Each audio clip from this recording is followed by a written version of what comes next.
নমস্কাৰ ছাত্ৰীসকল কৰ্মচাৰী আৰু পেঞ্চনাৰৰ লগত জড়িত কেইবাটাও গুৰুত্বপূৰ্ণ খবৰ লৈ আজিৰ এই ভিডিঅ'টি আগবঢ়াইছোঁ। প্ৰথম খবৰটো অসম চৰকাৰৰ CCLৰ ক্ষেত্ৰত নতুনকৈ নটিফিকেশ্যন গভৰ্ণৰ অফ আসামৰ ফালৰ পৰা প্ৰকাশ কৰা হৈছে। এতিয়াৰ পৰা CCL ৰুলত কিছু সংশোধন কৰা হৈছে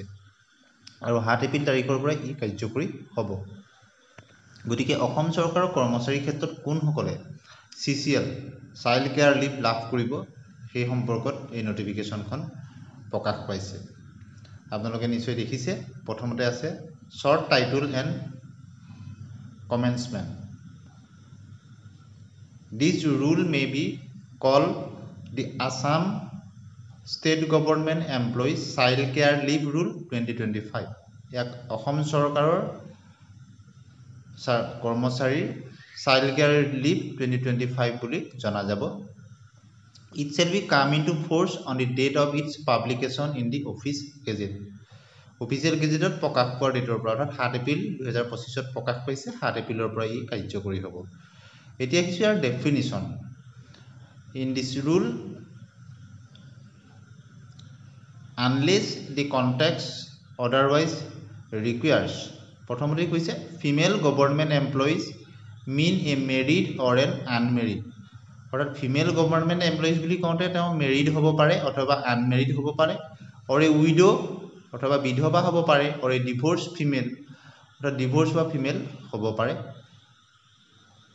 government employees having a minor child or a disabled child, হয় তেওঁ মাইনৰ চাইল্ড থাকিব লাগিব অথবা ডিজেবল চাইল্ড থকা হ'ব লাগিব। ২ নম্বৰ পইণ্টত ছিংগুল মেল গভৰ্ণমেণ্ট এমপ্লয়িজ,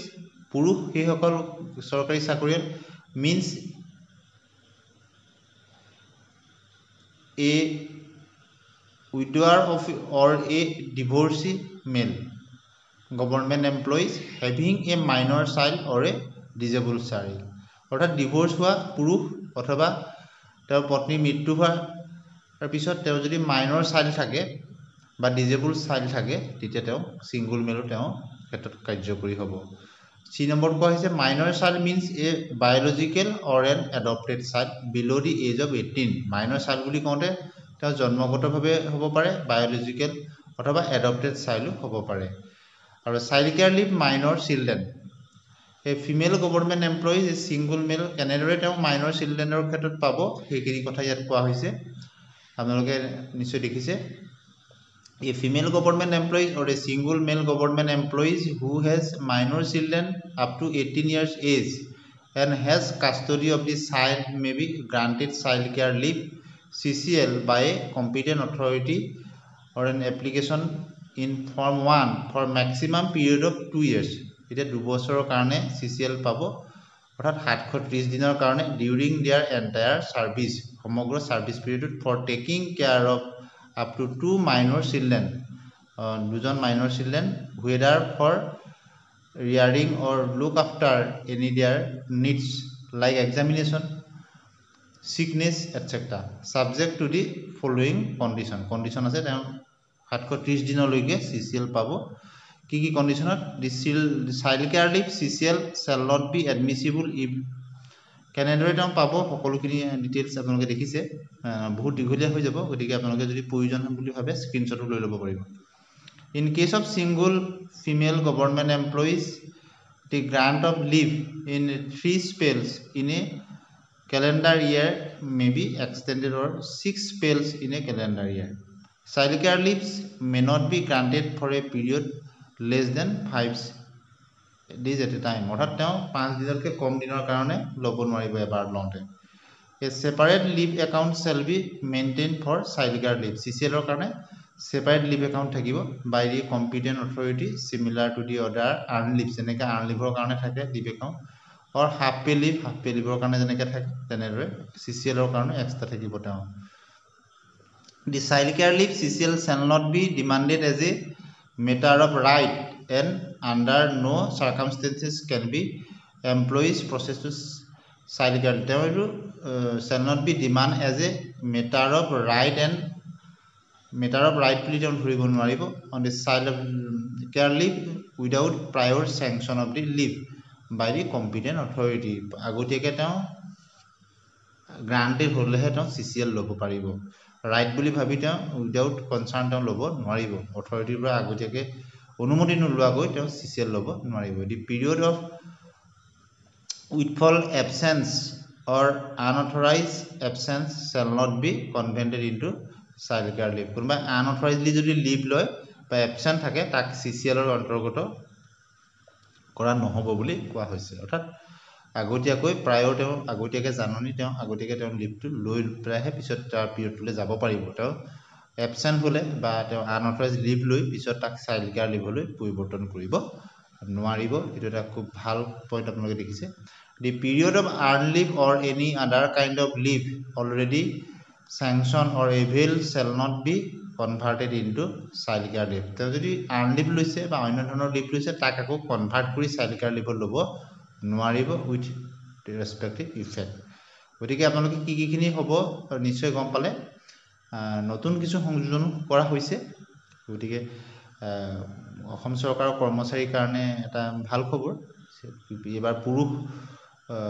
কৰ্মচাৰীৰ ক্ষেত্ৰতো CCL ৰ প্ৰসংগটো আহিছে আৰু ইয়াত অন্তৰ্ভুক্তি কৰা হৈছে কোন কোন ক্ষেত্ৰত তেওঁলোকে পাব আপোনালোকে নিশ্চয় বুজি পালে গতিকে অসম চৰকাৰৰ কৰ্মচাৰীৰ কাৰণে এটা নতুন CCL ৰুল আহিলে আৰু তাত গভৰ্ণৰ সাইন হৈ নটিফিকেশন আৰু 7 এপ্ৰিলৰ পৰা এই অনুযায়ী অসম চৰকাৰৰ কৰ্মচাৰীসকলে তেওঁ পুৰুষই হওক বা মহিলাই হওক তেওঁ ইয়াৰ যদি নিয়মৰ আওতাত পৰে প্ৰয়োজন সাপেক্ষে তেওঁ CCL ল'ব পাৰিব অৰ্থাৎ চাইল্ড কেয়াৰ লিভ ল'ব পাৰিব আৰু ডিজেবল চাইল্ডৰ ক্ষেত্ৰত কিখিনি হ'ব কেনেকৈ কোনখিনি চিলড্ৰেনক ডিজেবল বুলি ধৰা হ'ব তাৰো ধুনীয়াকৈ দিছে আপোনালোকে নিশ্চয় দেখিছে the child care leave shall be এডমিসিবল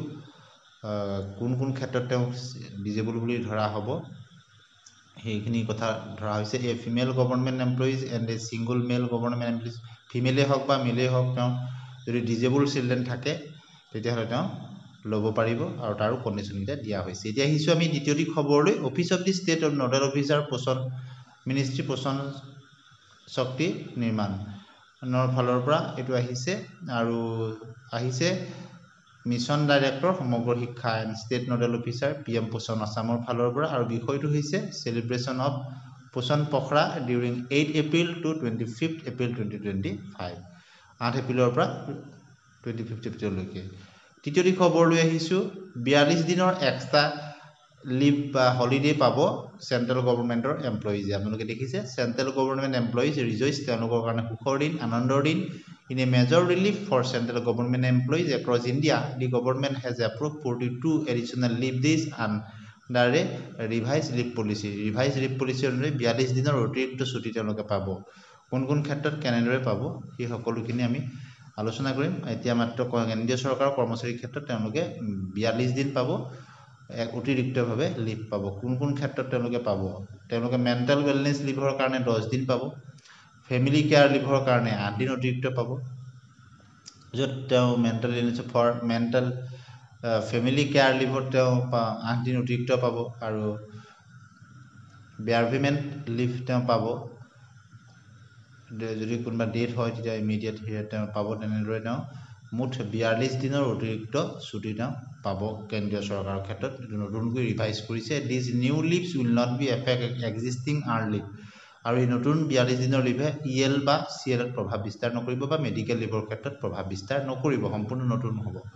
এতিয়া আহিছো অনুকম্পামূলক নিযুক্তিৰ ক্ষেত্ৰত এটা ভাল খবৰ আহিছে গুৱাহাটী হাইকোৰ্টত লেখ আবেদন কৰিছিল 86 গৰাকী নিযুক্তি তেওঁলোকক নিৰ্দেশ দিছে গুৱাহাটী উচ্চ ন্যায়ালয়ৰ ফালৰ পৰা আৰু 6 মাহৰ ভিতৰত নিযুক্তি প্ৰক্ৰিয়া সম্পূৰ্ণ কৰাৰ নিৰ্দেশ আহিছে আদালতৰ ফালৰ পৰা আৰু অফিচ মেমৰেণ্ডামৰ যোগে বন্ধ ৰাখিছিল অনুকম্পামূলক নিযুক্তি আপোনালোকে নিশ্চয় জানে আৰু 25000 অনুকম্পামূলক পদ বিলোপিত লৈ আবেদন কৰিছিল উচ্চ ন্যায়ালয়ত গুৱাহাটী উচ্চ ন্যায়ালয়ত কৰিছিল লেখ আবেদন গতিকে 2017 পূৰ্বে মৃত্যু হোৱা কৰ্মচাৰী আত্মীয়ক নিযুক্তিৰ নিৰ্দেশ বিৰোধী সকলকে চোৱাৰ কাৰণে ধন্যবাদ